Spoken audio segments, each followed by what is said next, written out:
Now, it's, expanding on the crop circle thing is very, very interesting because there are similarities to crop circles, or the effects you see in crop circles, and what is sometimes created in people's laboratories, in some laboratories, and not least kind of electrical interference effects. Mm-hmm.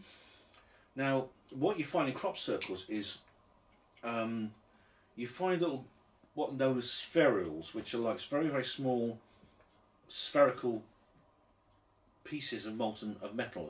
It was molten metal that's solidified. Oh. So it's metallic spheres, very, very small. Yeah.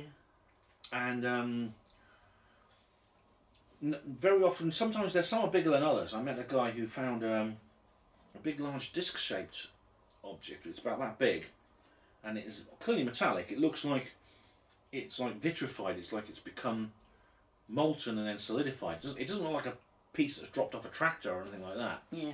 And he says he found it in a crop circle. Wow. I had a look at it, and it looks very, very strange indeed. He's trying to get it tested to find out what it is. However, there's an awful lot of evidence to suggest that the effects which occur in crop circles seem to be similar to what certain people, such as a man called John Hutchison, has actually found out. John Hutchison's a Canadian man who actually has been working with electrical interference for some time. So he'd take two or more electromagnetic fields, and where they interfere, he would study what happens when they interfere with each other.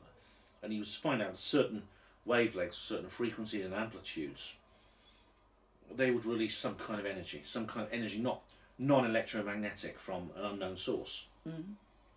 And this energy would be very powerful. It would be able to do things such as create, it could cause metal to melt without heat. Good God. So metal would turn liquid without heat, which is very, very unusual because metal, you have to heat it up normally to get it to, but this will just spontaneously become fluid. Wow. And sometimes fires would break out, what looked like fires, but they were actually not normal fires. They were not hot. Oh. Which seems impossible. Because fire is by definition something hot. And I mean, obviously, we use the word fire just as a descriptive term. It's not actual fire. It's not combustion. Yeah. Because then you get a lot of heat.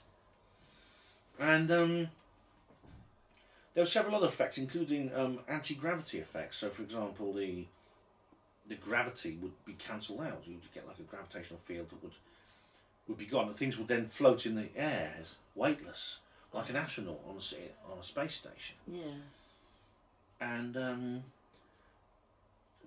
John Hutchison was very interested in this, and when he started publishing his results, because he's not a scientist, he's an amateur inventor, a tinkerer as they call them. Yeah, all right. Which is just a very, very derogatory way of saying, it's a rather derogatory term. It is a bit, isn't it? But it's tinker. It's it means he's an amateur he's an amateur scientist, an amateur inventor. But several people took an interest in his work, and he was visited by a chap called Colonel John Alexander, who's quite well known today. He goes around the UFO circuits talking about various things. He's involved in remote viewing and things like that, and also DARPA, Defence Advanced Research Project Agency. Ooh. He develops non-lethal weapons and things like that, including the taser, which is actually not non-lethal. It's killed about 300 people in its time. But he spent a couple of weeks with Hutchison, just observing him, watching what he was doing, making notes and things like that. Yeah. And he said, "Thank you very much," and he went back to the US. To DARPA? Well, to DARPA with this information. Well, you know, the only thing I can think of is he thought it would be a good idea for a weapon. Yeah. And that weapon has been used. It has been used. And it has been deployed in a very well-known situation. 9/11. Oh. It was used to destroy the World Trade Center. Okay. I don't know if you ever read the book Where Did the Towers Go by Dr. Judy Wood. No, but I think I read... Did she do a PDF of it, or she did a video? Oh, she's done many, many videos, many lectures. And and I think she proved beyond any doubt that this is the case. Yes. All the signs, because she went to John Hutchison's laboratory and she observed him too. That's right, that's right. Was it not him she went to and he developed the proof? Mm. Yeah, okay. She got interested in 9/11 and what's happening there. Yeah.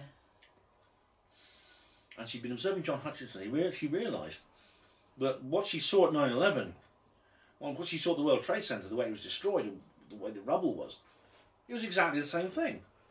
It had been developed. It may have been developed into a weapon. Wow. Yeah. Well, it shouldn't really surprise me because that's what happens to everything. Mm. So. It's very sad though, because this technology is neutral. It's morally neutral. Yeah. It can be used to do good or bad. It depends who wields it. And this particular weapon, this could have been used, instead of the government sort of secreting it away in some hidden laboratory and turning it into this monstrosity, which is so terrible. I mean, you scale it up and you could destroy a city. Yeah.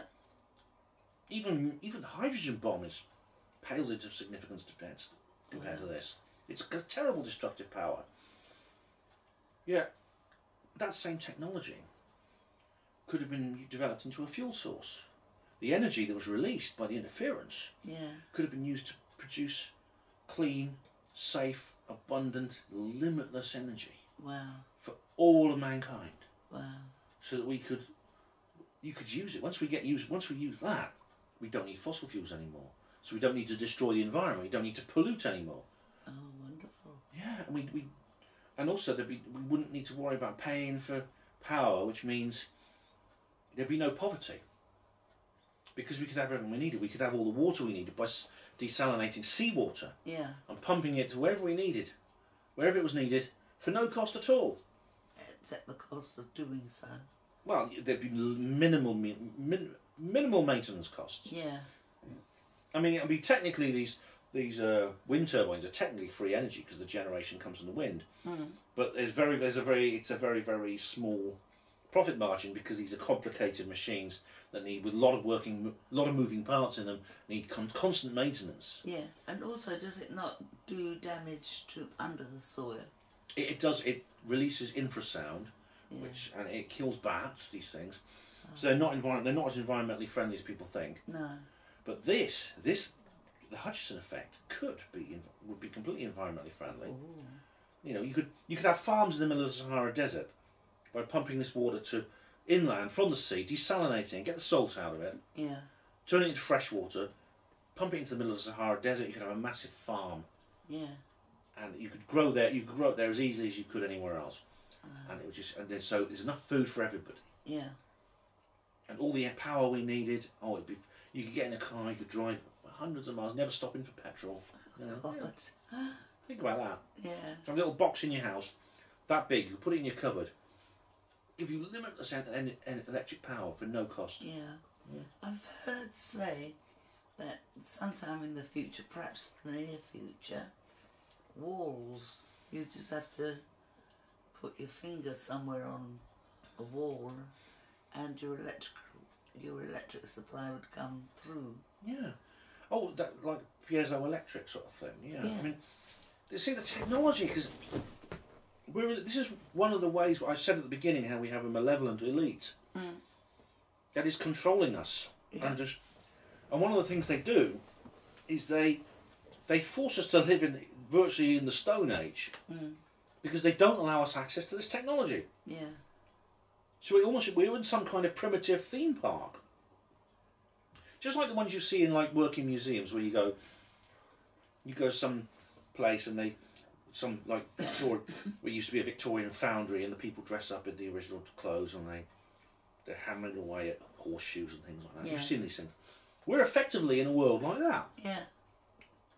Our whole planet is one of these it's one of these things, but it's enormous. It causes enormous suffering. Because it means people are like working non-stop to pay their bills. You get old people who can't afford to pay the bills, and so they die of cold in the winter. You know, you have entire nations that are devastated because they don't have access to proper energy. And you have all these other things, and the environmental destruction, the pollution. Whether or not you believe that carbon dioxide emissions are the cause of climate change or not, I personally don't. No. But even if you don't, you have to admit that the burning of fossil fuels, of coal, of petrol in car engines, is extremely damaging to the environment. It releases toxic chemicals that get into the water, they get into the air, we breathe them in, it gets in the soil, we drink it. It causes damage to our lungs, to our brains. Even the unleaded petrol they have now still damages our brains. Yeah, it really is. It's a terrible thing. It is a terrible thing, and it's all preventable, completely preventable. And this is where Roswell comes into it, because some of the technology that people like DARPA managed to get hold of from John Hutchison. They've been getting them from human inventors for a long time. I mean, what they did with John Hutchison, they effectively did with Nikola Tesla 100 years earlier. Like he had some papers which he wrote, dating back to the late 19th century. He died alone and penniless in a hotel room in 1943. And before they even allowed the undertakers in to take away his body, the FBI went in there, sealed off the whole place. They took all his papers, they took all his books, they took all his prototypes. They stole everything he'd ever made. Wow. That he had in this room with him. So they've been doing this for many, many years. This conspiracy goes back a long time. It's well over a century old. Yeah. So they must have just sat down at one point and said, look, we can't let common people have this technology because we won't be able to rule them. It's that simple. It's about power. It's about control. Yeah. It's about dependency. Making people dependent on fossil fuels means you make them dependent on you. If you are part of the ruling class, you need people to need you, which means you keep them in a state of scarcity. If they're in a state of abundance, they might think, oh, we don't need these people. We don't need these overpaid bureaucrats in Westminster and Washington. So you essentially, the New World Order becomes impossible. So this is why they do it. They do it, and they don't care about the suffering it causes. They don't care about how the environment is being destroyed. Literally everything is sacrificed for their agenda. Yeah, you can't put human feelings onto these people. They're psychopaths, or even if they're people. This is one of the reasons I think David Icke might be right. They're actually reptilians in human form. Yeah. I think that's quite likely, I think. Yeah.